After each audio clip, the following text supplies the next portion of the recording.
Alhamdulillah, alhamdulillah, bersyukur kita jamaah yang dimuliakan Allah Subhanahu wa taala. Hari ini di suasana yang insya Allah pagi yang berkah ini kita terus diberikan nikmat istiqamah oleh Allah Subhanahu wa taala, membaca, tilawah, mentadabburi, mengambil hikmah-hikmah yang ada dalam Al-Qur'anul Karim, wabil khusus minggu-minggu ini kita bisa menyelesaikan suratul Baqarah. Semoga istiqamah kita ini Allah jadikan sebagai wasilah, ya berikan kepada kita ketenangannya, ya hilangkan dari kita gundah gulana, kegelisahan, stres, semua bentuk kesusahan-kesusahan, dan insya Allah Allah terus melindungi kita sebagaimana yang Allah Subhanahu wa taala sebutkan, innal ladzina qalu rabbuna Allah thumma istaqamu tatanazzalu alaihimul malaikah alla takhafu wa la tahzanu wa abshiru bil jannati allati kuntum bihi tu'adun. Ya, orang-orang yang mengatakan Tuhanku adalah Allah, kemudian dia beristiqamah dengan amal solehnya, istiqamah dengan membaca ayat-ayat Allah, kalam-kalam Allah, maka Allah Subhanahu wa taala akan memberikan kepada mereka ketenangan. Allah hilangkan dari mereka kesedihan, dan insya Allah Allah terlibat membantu dan menolong orang-orang yang istiqamah di jalan Allah Subhanahu wa taala. Amin amin ya rabbal alamin. Jamaah yang dimuliakan Allah Subhanahu wa taala, kalau kita membagi suratul Baqarah ini menjadi dua bagian, maka bagian yang pertama dari suratul Baqarah, juz yang pertama dari suratul Baqarah itu sangat-sangat kaya bercerita tentang bagaimana kegagalan Bani Israel ketika diberikan amanah oleh Allah Subhanahu wa taala untuk mengelola peradaban dunia ini. Allah berikan kepada mereka nikmat yang luar biasa, namun dengan nikmat itu mereka kufur terhadap Allah Subhanahu wa taala. Allah berikan kepada mereka banyak nabi, namun mereka senantiasa mendebat para nabi dan para rasul yang Allah utus kepada mereka.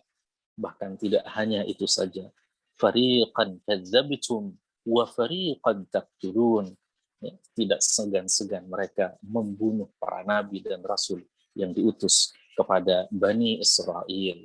Dan mereka juga, jemaah yang dimuliakan Allah, senantiasa menganggap diri mereka menjadi orang-orang etnis yang paling baik dan menganggap hina etnis yang lainnya. Jadi sangat kaya suratul Baqarah ini dengan juzuk yang pertama atau bagian yang pertama dari suratul Baqarah ini bercerita tentang bagaimana kegagalan kaum Bani Israel, etnis Bani Israel saat diberikan amanah oleh Allah Subhanahu wa taala. Bagian yang kedua, jamaah yang dimuliakan Allah, dari suratul Baqarah ini kemudian memberikan pesan-pesan moral kepada kaum muslimin yang Allah Subhanahu wa taala berikan Al-Quran ini kepada kita, berikan Al-Quran ini kepada kaum muslimin yang dibawa oleh baginda Nabi Sallallahu Alaihi Wasallam. Juz yang pertama, bagian yang kedua dari suratul Baqarah ini sangat-sangat kaya bercerita tentang wahai kaum muslimin, wahai umat Muhammad Sallallahu Alaihi Wasallam, agar kalian tidak tersesat sebagaimana tersesatnya Bani Israel, agar kalian tidak terlaknat sebagaimana dilaknatnya Bani Israel, maka paling tidak Allah Subhanahu wa taala memberikan rambu-rambu, nasihat-nasihat kehidupan, syariat-syariat agar kita jangan tersesat, agar kita jangan dilaknat sebagaimana dilaknatnya, dimurkanya Bani Israel oleh Allah Subhanahu wa taala. Paling tidak, jamaah yang dimuliakan Allah, ada 4 nasihat kehidupan yang Allah Subhanahu wa taala berikan kepada kaum muslimin di bagian kedua dari suratul Baqarah. Hari ini kita akan mengambil salah satu di antara 4 nasihat-nasihat itu. Yang pertama, jamaah yang dimuliakan Allah, wahai kaum muslimin, perbaiki makanan kalian. Wahai kaum muslimin, hati-hati dengan makanan yang masuk dalam mulut kalian. Sebab ma nabata min haramin fannaru aula biha. Apa-apa yang tumbuh dari sesuatu yang haram, kata baginda Nabi sallallahu alaihi wasallam, fannaru aula biha, hati-hati neraka Allah Subhanahu wa taala. Karenanya dalam suratul Baqarah di bagian yang kedua ini jamaah yang dimuliakan Allah, Allah Subhanahu wa taala banyak sekali bercerita tentang ya ayyuhan nas, seperti ayat yang kita baca hari ini. Ya ayyuhan nas kulu min thayyibati ma razaqnakum. Wahai sekalian manusia, ya, makanlah ya, apa-apa yang ada di bumi ini yang halalan thayyiba, yang halal, tidak hanya cukup halal tapi juga thayyib, yang baik-baik. Ya, Allah kemudian lanjutkan dalam ayat selanjutnya, ya ayyuhalladzina amanu kulu min thayyibati ma razaqnakum, ayat 172. Wahai orang-orang yang beriman, makanlah dari yang baik-baik apa yang Allah Subhanahu wa taala berikan rezeki kepada kalian dan bersyukurlah kepadanya. Ya innama harrama alaikumul maitata waddama wa lahmal khinzir. Allah kemudian memberikan ini makanan-makanan yang haram yang aku haramkan kepada kalian. Jangan kalian ganti makanan-makanan yang halal, yang thayyib, yang baik, yang aku turunkan kepada kalian. Dan dengan demikian kemudian aku melaknat kalian. Aku murka terhadap kalian sebagaimana aku murka terhadap Bani Israel dulu. Makanya Allah Subhanahu wa taala kemudian menjelaskan dalam surat yang sama, bahkan dikuatkan lagi dalam surat-surat yang lain.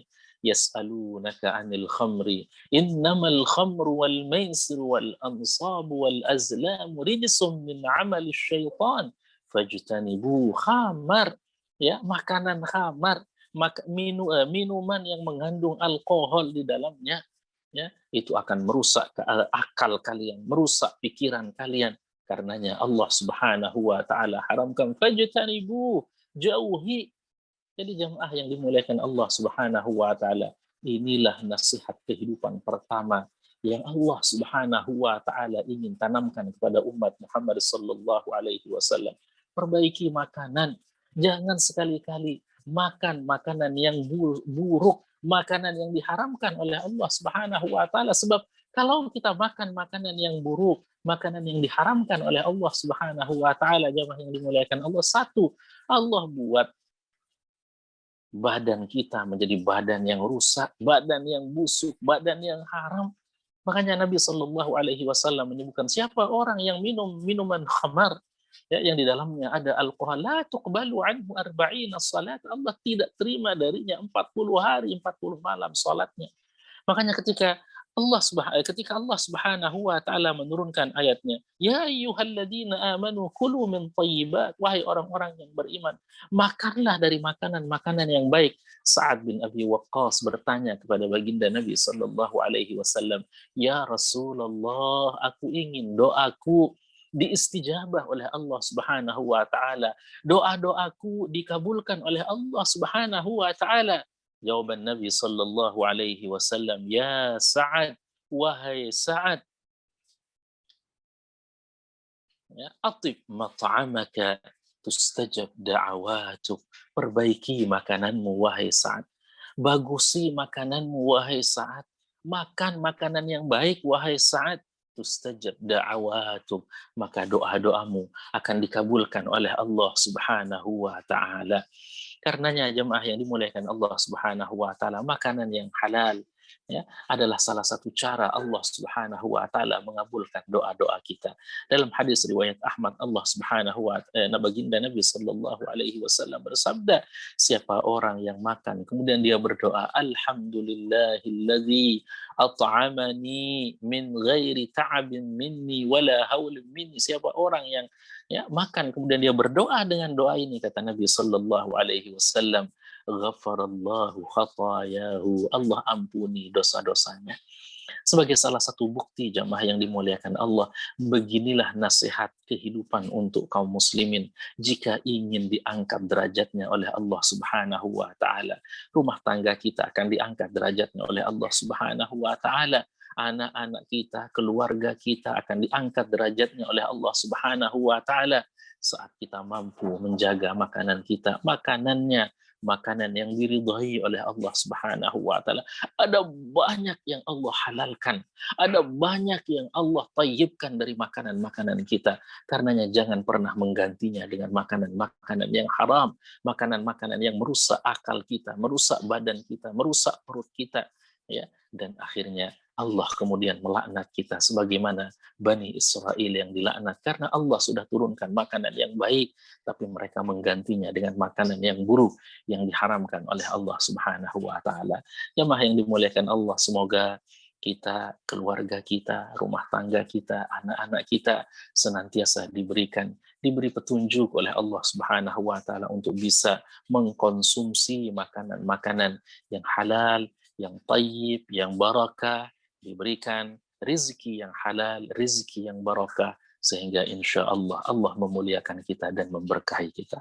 Terima kasih jamaah yang dimuliakan Allah, semoga senantiasa dimudahkan. Aqulu ma tasma'un. Assalamualaikum warahmatullahi wabarakatuh. Waalaikumsalam warahmatullahi wabarakatuh. Terima kasih banyak Ustaz Syaf. Bapak Ibu sekalian yang kami hormati dan kami muliakan, jika Bapak Ibu ingin menyampaikan pertanyaan, bisa menyampaikannya melalui media chat yang ada di Zoom ini atau melalui grup tilawah dan hikmah yang sudah terbentuk. Baik Ustaz, sambil menunggu pertanyaan yang lain terkait dengan halal dan thayyiban, makanan yang masuk ke dalam tubuh kita yang harus halal dan thayyib. Beberapa waktu lalu Ustaz juga pernah menyampaikan terkait dengan jika ada makanan yang haram masuk ke dalam tubuh kita, tidak ada sesuatu yang bisa membersihkannya kecuali api neraka. Mohon dijelaskan keterkaitan antara hal ini Ustaz. Bagaimana jika ada dulu makanan yang terlarang mungkin masuk ke dalam tubuh kita, apa yang harus kita lakukan? Silakan Ustaz. Baik, alhamdulillah, salatu wassalamu ala rasulillah. Jamaah yang dimuliakan Allah Subhanahu wa taala, ada hadis Nabi sallallahu alaihi wasallam yang menyebutkan la tattabi'unna sunana man kana qablakum shibran bi shibrin dhira'an bi dhira'in hatta idza dakhalu hujra dhabbin la dakhaltumu. Kalian akan mengikuti tabiat, akhlak, peringkat orang-orang yang terdahulu, Yahudi, ya, dan bangsa-bangsa yang terdahulu yang Allah Subhanahu wa taala muliakan mereka dengan banyak sekali kemuliaan, tetapi ya mereka senantiasa ingkar kepada Allah Subhanahu wa taala sedikit demi sedikit, sejengkal demi sejengkal, setapak demi setapak kalian akan ikuti tabiat mereka, kebiasaan mereka, hingga ketika mereka masuk ke dalam lubang buaya, lubang binatang buas, kalian juga pasti akan mengikutinya. Para sahabat Nabi Sallallahu Alaihi Wasallam bertanya, siapa mereka wahai Rasul Sallallahu Alaihi Wasallam? Al-Yahud, ya, mereka yang diturunkan kepadanya adalah suratul Baqarah yang bercerita tentang betapa mereka memiliki peringkat yang luar biasa, bro. Dan ini juga yang akan kita lakukan, ya, yang dimuliakan Allah, sebagaimana yang bangsa Yahudi dulu. Ya, Allah Subhanahu wa taala menurunkan kepada mereka makanan-makanan yang luar biasa halal, tetapi mereka menggunakan segala macam cara agar senantiasa kita, ya, agar senantiasa makanan yang diharamkan tadi kemudian bisa menjadi dihalalkan, ya, oleh syariat-syariat mereka. Karenanya kalau seandainya jamaah yang dimuliakan Allah, ada kebiasaan-kebiasaan kita, ada makanan yang haram masuk dalam perut kita, dalam mulut kita, maka sebaiknya atbi'is sayyi'atal hasanata tamhuha. Ikutilah segala bentuk keburukan dengan kebaikan-kebaikan. Jadi kalau kita makan makanan yang haram, maka ikuti dengan kebaikan, karena al-islamu yajubbu ma qablahu. Islam, taubat seseorang, istighfar seseorang terhadap sesuatu yang haram, itu akan menghapuskan makanan-makanan yang haram. Jadi kalau seandainya ada makanan yang haram masuk dalam mulut kita, dalam perut kita, dalam tubuh kita, maka ikuti dengan, ya, memasukkan sesuatu yang halal dalam tubuh kita, atau beristighfar, bertaubat kepada Allah Subhanahu wa taala, sehingga Allah Subhanahu wa taala menghapus semua pengaruh-pengaruh negatif, pengaruh-pengaruh yang tidak baik dalam tubuh kita disebabkan karena makanan yang diharamkan oleh Allah Subhanahu wa taala masuk dalam tubuh dan masuk dalam badan kita. Jadi kalau seandainya makanan kita ada sesuatu yang dimasukkan dari sesuatu yang haram, sebaiknya ikuti dengan sesuatu yang halal dengan cara satu, bertaubat kepada Allah Subhanahu wa taala, yang kedua masukkan sesuatu yang halal, makan kurma, makan madu, makan yang kira-kira membuat Allah Subhanahu wa taala ridha dengan kita. Terutama banyak-banyaklah berdoa sebelum makan, berdoa Bismillah Allahumma barik lana fima razaqtana wa qina adzabannar, sebagaimana nasihat Nabi sallallahu alaihi wasallam kepada salah seorang sahabatnya ketika ingin menyantap makanannya. Nabi nasihati agar sebelum makan berdoalah dengan Bismillah, ya Allahumma barik lana fima razaqtana wa qina adzabannar, dan begitu akhir makanan dia berdoa dengan alhamdulillahilladzi at'amani wa saqani. Ya, jadi jemaah yang dimuliakan Allah, inilah kemudian yang akan membuat insya Allah makanan-makanan haram yang pernah dulu kita ya mungkin tergelincir, mungkin karena ikut arus, mungkin karena ya banyak ya alasan-alasan yang membuat akhirnya kita mengkonsumsi makanan-makanan ini, maka perbanyaklah istighfar kepada Allah dan ganti ia dengan makanan-makanan yang baik, yang halal, yang disyariatkan oleh Allah Subhanahu wa taala. Demikian, semoga terjawab insyaallah. Baik, sudah ada pertanyaan yang masuk Ustaz dari Ukhti di Jakarta. Makanan halal haram dan thayyib tidak terkait hanya pada komposisinya, tetapi juga bagaimana cara makanan tersebut diperoleh. Apakah makanan-makanan ataupun yang diperoleh dengan ada terpapar riba juga memberi peran unsur haram juga, mengingat riba termasuk hal yang diharamkan. Silakan Ustaz. Baik, alhamdulillah, salatu wassalamu ala rasulillah. Terima kasih Ukti di Jakarta, semoga insya Allah diberikan kelapangan, kemudahan. Salah satu pembahasan yang terkait dengan makanan juga adalah, sebenarnya ada banyak sekali pembahasan yang terkait dengan makanan ya dalam surat Al-Baqarah di bagian yang kedua ini.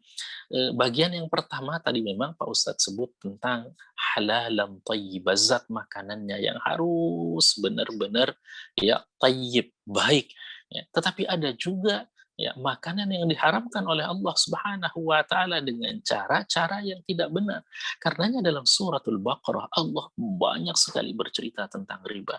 Alladzina ya'kuluna riba la yaqumun illa kama yaqumul ladzi yatakhabbathu asyaitanu minal mas. Ya, orang-orang yang memakan makanan dari riba, maka mereka tidak akan pernah bisa ditegakkan oleh Allah Subhanahu wa taala kecuali sebagaimana orang yang sedang kemasukan ya jin mereka berdiri, setan berdiri, ya tidak akan pernah stabil. Begitulah orang-orang yang makan riba. Bahkan dalam hadis Nabi Shallallahu Alaihi Wasallam ada ancaman yang luar biasa besar terkait dengan makanan yang masuk dengan melalui proses riba ini. Karenanya jamaah yang dimuliakan Allah Subhanahu Wa Taala, ya makanan yang tidak halal dan tidak thayyib adalah ya akan membuat Allah Subhanahu Wa Taala murka.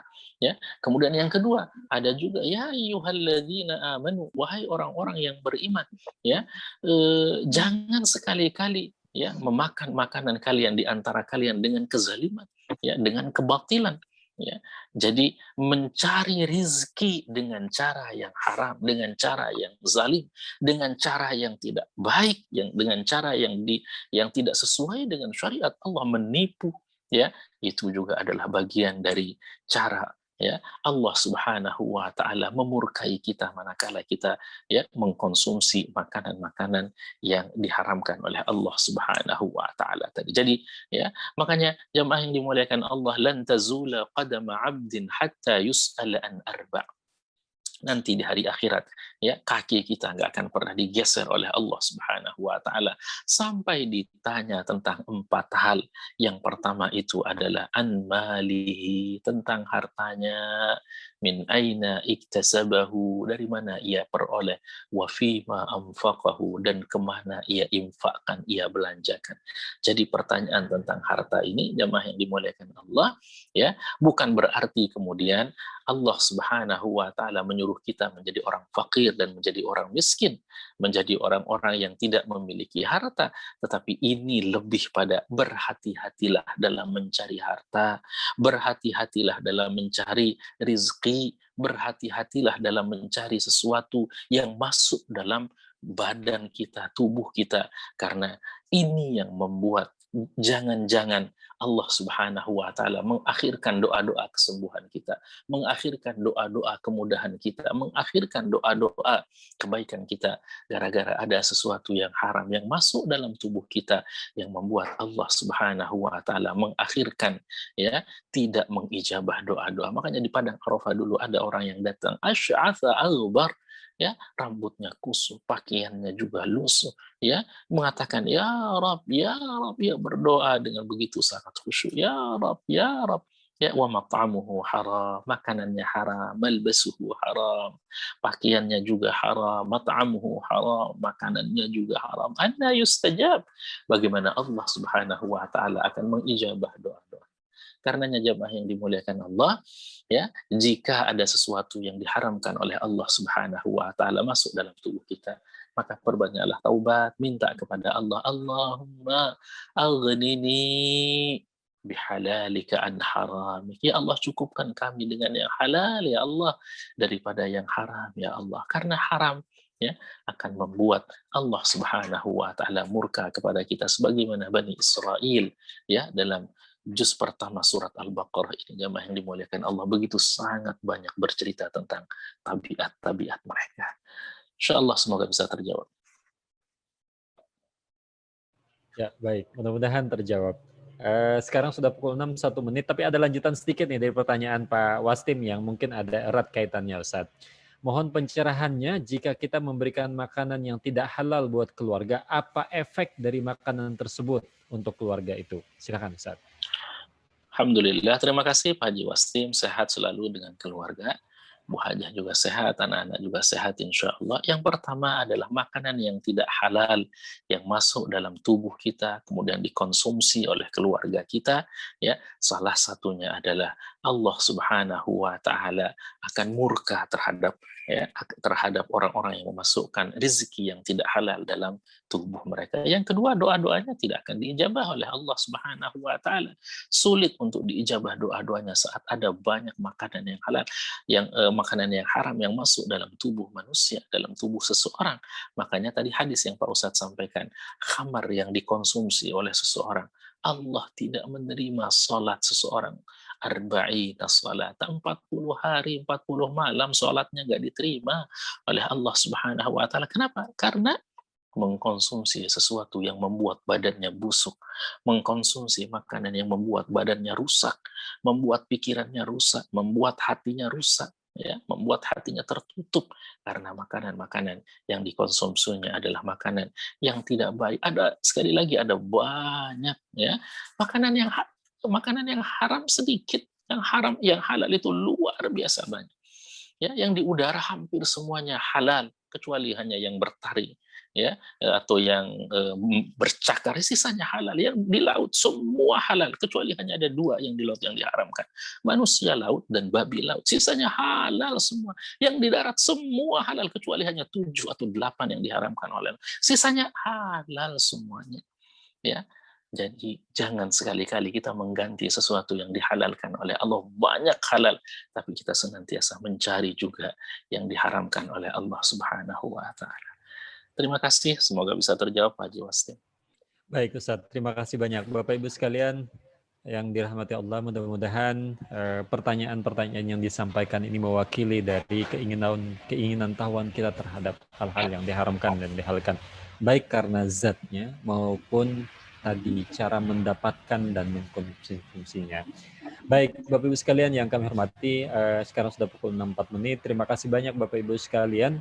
Insya Allah kita akan melanjutkan kajian surah Al-Baqarah ini esok hari, dan mudah-mudahan kita semua senantiasa dalam keadaan sehat walafiat dan selalu dalam lindungan Allah.